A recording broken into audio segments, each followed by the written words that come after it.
Howdy everybody, Hunter Felker here with Felks Fishing Bass Hunter, back for another video. This is video number 3. I just recently uploaded a YouTube short called 4 Hour Fishing Trip that I just did a few weeks ago. It was the week before Thanksgiving. So I figured I would go more into detail with that and expand on that a bit. Because I'm starting to figure out the YouTube stuff. I'm starting to figure out how to lay out photos throughout my videos. So I'm going to try to incorporate those photos throughout the video. Maybe as I'm bringing up certain points, I can find a good photo to relate with. If not, I'll just throw them all at the beginning of the video, or I'll throw all the pictures from that trip at the end of the video. So that way you guys at least get some visual representation of what it is I'm talking about. So I guess let's kick it off. Like I was saying, this was the week before Thanksgiving, I do believe. I would have to double check the dates on the photos that I took, but all from one fishing trip. I went out for 4, maybe a little over 4 hours, somewhere between that 4 to 5 hour range, but got there maybe 6:45 in the morning, on the water by about 7 or so. It was about 35 degrees when I first started, sunny out. So I go and hit this man-made jetty, Rock Point, and first cast, boom, locked up on a 5-pounder. Second cast, boom, locked up, 6-pounder. I'm like, all right, these wind, because the wind was also blowing really good this day. It wasn't blowing too bad in the morning, but throughout the day, some dark clouds rolled in, some heavy wind, so it got real windy, dark out. Never rained or anything like that, but 40-degree day with 25-mile-per-hour wind or whatever. And also, this, like I'm saying, this is late November, so your spinner, at least here in Nebraska, it's cold enough that your spinner bait bite's kind of turned off at this point. You can still catch them on the spinner bait, but the bait I'm about to tell you guys about will outfish that spinner bait 4 to 1. I promise you. So anyway, it's late enough in the year where I'm locked in on this pattern. I'm like, all right, I went 5-pounder, 6-pounder, or whatever. First 2 casts off. Like I said, these were man-made points, just man-made jetties that I was first hitting, where I caught those big ones. So that side of the lake that I was on doesn't really have as much right in that area where I started. For anybody that's missed it, I fish on a paddleboard, just a little, I shouldn't say little, it's like a little over 11 feet long and about 3 feet wide. So it's, it's decent enough sized. But anyway, so I'll usually have, a tackle box plus another tote full of Bass Mafia money bags and stuff, all that stuff on there.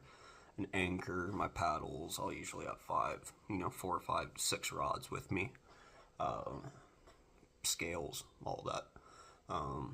I'll make a video of my setup one of these days so you guys can kind of see how I do things. But anyway, so this day I'm out there.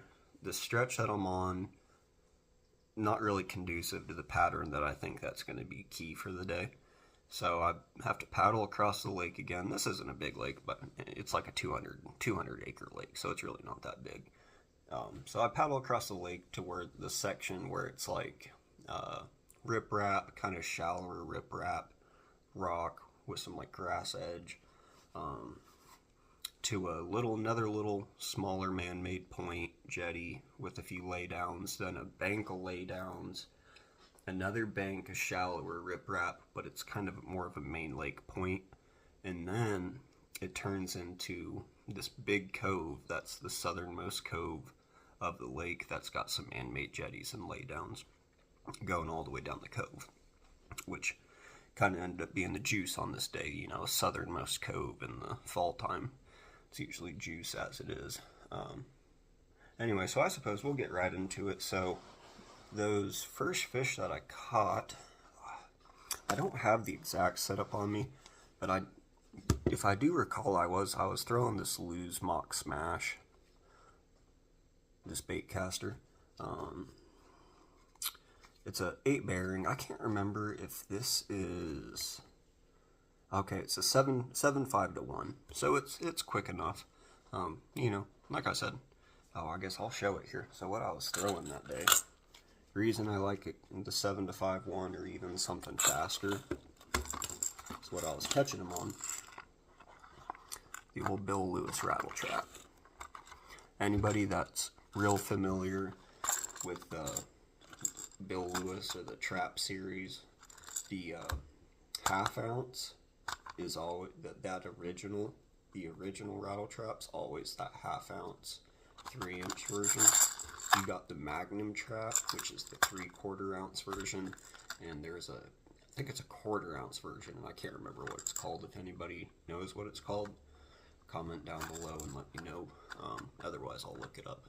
But I do believe on this day also I was throwing this exact color, this red crawfish, and then there's also a color where it's the same red craw body, but it's like a dark, more of a black top, and then a chartreuse bottom. I think I was also hitting him on that pretty good, because it did get pretty dark and cloudy this day, and pretty windy, so the visibility was a lot lower than, you know, a typical sunnier, calm day. So I went with something, you know, just a little bit darker, and with that chartreuse a little more flash on it, just because of the visibility situation. Side note, hit Bass Pro Shop the other day and got this char blue flash one I'm real excited for. I guess while I'm digressing, one thing that people always talk about, or at least something that I always hear about, is throwing shad, you know, and I'm a big spinnerbait thrower in the fall time. I love throwing a spinnerbait in the fall, but to a certain point, once it gets cold enough, they don't hit the spinnerbait as good. Like, just something about it, they don't hit it as good. And a lot of people will still tell you that you need to be throwing the shad pattern stuff late in the fall going into the winter, because that's what the bass are feeding up on. And though I do agree with it, and probably to an extent at least where you're fishing, if you're on a super pressured fishery or somewhere where, you know, matching the hatch really, really matters with what you're doing, I suppose. But, you know, crawfish, at least to my understanding in the wildlife, once the water reaches a certain temperature, they burrow down in the mud and in the rocks and stuff. So, in theory, people will tell you, late fall, early winter, crawfish aren't even really an abundant food source, which, I don't know, in my personal experience, I don't know if I agree with that, because I catch bass all the time, late fall, super early spring, winter time, where you can tell on the inside of their mouths, it's super red and beat up. You can tell they've been pinning stuff against the bottom and against rocks, and although I'm sure the bait fish are swimming down at that level and stuff, and the panfish and all that, you can't tell me there ain't crawfish still running around down on the bottom on the rocks and stuff. That's why those bass aren't getting that, you know, that rough mouth from it. So anyway, I guess the whole point of my little rant here is don't be afraid to veer away. You know, everything you hear might be telling you to throw something like this. Don't be afraid to throw this late in the fall, because I promise you, they will smack the craw patterns. One thing about the Bill Lewis, the trebles on these will bend out fairly easily. So one thing that I always keep with me is some either some Mustad size 4 inline triple grips or some KVD triple grips. More or less the same thing. It's all Mustad company. These things are bad boys. You gotta have a pair of pliers or something when you're throwing a trap with these on, or else you're risking having to tie some string around a hook and yanking it out of your hand, because these things are no joke. You will not lose a fish with these things. Once you put these things on one of these traps, I promise you, these hooks are pretty solid. You put these things on, you're not losing fish. Promise. Anyway, another thing that I do on this particular day, and I actually have, not the exact, like I was saying, I was using, I believe, this reel combo, or this reel, and it would have been on a 7-foot medium heavy, this is just a Berkley Lightning rod, 7-foot medium heavy Berkley Lightning rod. It's more of a heavy, at least in the base of it, but it's got a pretty decent tip on it. Not anything crazy, but it's got some stoutness to it though as well. But this more so is rigged up would kind of be what it was that I had rigged up. So this, I mean, I will throw it. Obviously, I have it tied up on this. I will throw it on this reel as well. You know, I'm not preferential to always throwing it on certain things, as long as it's a high enough speed reel and it does. Well, it's got to be high enough speed so that I can burn it. But I need enough feel, I guess, throughout the reel and the rod to feel the vibration to know whether I have like a piece of grass or a piece of moss stuck on it that I can rip real quick and rip it off. Which kind of is more of where the rod comes in. Anyway, so medium heavy rod, fast reel. The controversial thing I was saying, and like I was saying that I have rigged up here, I don't know if you guys can tell, I throw braid. This is 30 pound,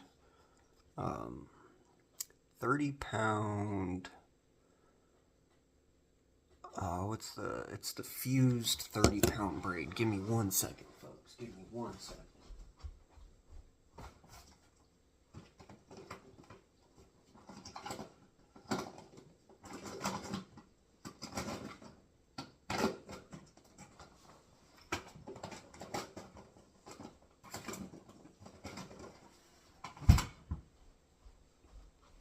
Okay, I'm back. I don't know why this was slipping my mind so bad. 30 pound Fireline, smoke color. I'll throw this 30 pound Fireline on the trap. And one thing with that braid, the braid with this trap, because braid floats, it does allow you to keep it up in the water column a little bit better, which, depending where you're fishing, is a big deal. Where I'm fishing, where I was catching them was in, 2 to maybe 10 foot of water. So I'm not trying to get down there super deep. If I want it to run on the bottom, I just have to throw this trap and it sinks fast, throw the trap, let it sink, and if anything, just give it a little yo-yo and then burn, sit, burn, stop, bouncing it off the rocks and everything. And I'm running down there towards the bottom anyway, even on 30 pound braid. And the reason why I suppose I go with that 30 pound braid over throwing fluoro is, yes, I know this has no stretch, but that's why I'm throwing a medium heavy with a decent tip on it, is so that the parabolicness of the rod locks up, so I don't have to need a line that's got real good stretch to it. So negatives, I suppose, doesn't have this 30 pound braid. It's not going to have the stretch that fluoro is going to have. And some people will argue that, like, the bass can see the braid better. Man, if you see the smoke colored braid in the water, you can't see it. It blends in. Unless you're fishing something ultra clear, gin clear, the bass can't tell that you're throwing that on there. And it's 30 pound braid. It's, if you actually look at the diameter of this on here, it's 0.38 millimeters diameter. I guarantee you, if I had some like 15 pound of Brazex or whatever, I guarantee you this is as thin, if not thinner, than 15 pound of Brazex fluorocarbon or whatever, some CBR or whatever. So I think line-wise, with that braid, just because it is braid, I don't have to worry about, bouncing it off a rock, running over rocks, fish hitting it, it scraping against a rock, and me necessarily breaking off. It'll fray, and once it starts fraying, it'll break. But if you're checking your line, down, like you reel it in, you're picking picking some moss or grass off of your trebles and you're just looking at your line, you'll notice if it's frayed. So you just got to pay attention to whether it's frayed or not. But this 30 pound fire line, it won't break on anything. You can get stuck on a stump there and you'll rip the stump out of the bottom of the lake before you before your braid breaks. So it's kind of why I go with it. It's just because I know I'm not going to break off or lose a fish unless I somehow missed that I have a big fray in my line. And like I said, with where I'm fishing visibility-wise, it doesn't really matter. I know I'm going long-winded and on a bunch of kind of tangents here. Main thing I really want to get at is on this day, cold weather, you got some wind blowing in. It's not always going to be like this. You got to hit different spots, and I'll make another video of a day where I went out not too long after this, and the pattern was substantially different. So I'll go through that, but you know, a cold fall day, winds blowing heavy, if they're not hitting that spinnerbait, put a rattle trap on and go hit some windy points with a rattle trap. Or go find some riprap, go find something where like you're looking at the bank and the bank goes from real flat to where you get some steep bank. Just try to find, you know, different nuances like that. Throw the trap around it. And this time of year when it's cold like this, they'll be schooled up. If you can find one, you can find a half dozen, if not more. And generally, if you can find a school like that, somewhere around there's going to be a bigger one roaming. You know, either in the school or somewhere around the school, there's going to be a bigger one. It always seems like. Like I was saying, rod length, I think on these are, I think they're 7.2 medium heavies that I'm throwing on the trap most of the time. And I will throw fluoro on it, but if I can get away with throwing a 7.2 medium heavy with a 30-pound fire line in the smoke, I'm gonna, you know, you're not gonna lose fish throwing that. Just between the bend of the rod, when you lock up, it's, you know, you're gonna get enough bend where you don't need to stretch. This ain't gonna break. You throw the triple grips on, that fish is pinned, it ain't coming off. To me, there's just not much better of a setup than throwing the trap this time of year. Like I said, I'll throw those pictures into the video to add some context, to show you guys what I was catching that day, to provide some proof as to why, when in doubt, you can throw this thing on late in the fall. As I was saying, I'm a big spinnerbait person, but to a point, man, after a while, they don't want this.